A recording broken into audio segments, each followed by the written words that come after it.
ഇതുപോലെ ക്യൂട്ടായിട്ടൊരു വാൾ ഡെക്കർ ചെയ്താലോ? സംഭവം സിമ്പിളാണ്. ഒരു ഐവറി ഷീറ്റ് എടുത്തിട്ട് ഇതേപോലെ മടക്കി കൊടുക്കാം. എന്നിട്ട് അതിൽ ക്ലൗഡിനെ വരച്ചിട്ട് ക്ലൗഡിൻ്റെ ഷേപ്പിലൊന്ന് കട്ട് ചെയ്തെടുക്കുക. അത് കഴിഞ്ഞ് നമ്മുടെ ക്ലൗഡിൻ്റെ ഷേപ്പിലേക്ക് നല്ലോണം ഫെവിക്കോൾ അപ്ലൈ ചെയ്തിട്ട് കോട്ടൺ ആണ് ഇവിടെ ഒട്ടിച്ചു കൊടുക്കുന്നത്. ഇപ്പോൾ നമ്മുടെ ക്ലൗഡിനെ കാണാൻ ഏകദേശം ഒരു ക്ലൗഡിൻ്റെ ലുക്കൊക്കെ വന്നിട്ടുണ്ട് അല്ലേ? ഇനി ക്ലൗഡിനെ നമുക്കൊന്ന് കുട്ടപ്പനാക്കാം.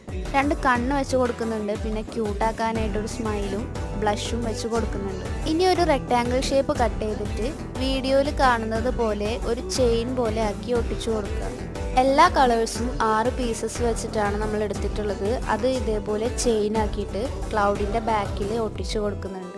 ഇത്രയേ ഉള്ളൂ, നമ്മുടെ ക്യൂട്ടായിട്ടുള്ള വാൾ ഡെക്കർ ഇവിടെ റെഡി ആയിട്ടുണ്ട്. ഇനി ഇത് വാളിൽ ഒട്ടിക്കാനായിട്ട് ഒരു റിബണോ എന്തെങ്കിലും പീസ് എടുത്തിട്ട് ഇതേപോലെ ഒന്ന് ഒട്ടിച്ചു കൊടുത്താൽ മതി. അപ്പോൾ വീഡിയോ ഇഷ്ടപ്പെട്ടാൽ സബ്സ്ക്രൈബ് ചെയ്യുക. നെക്സ്റ്റ് ക്രാഫ്റ്റ് എന്ത് വേണമെന്ന് കമൻസിലും പറയാം കേട്ടോ.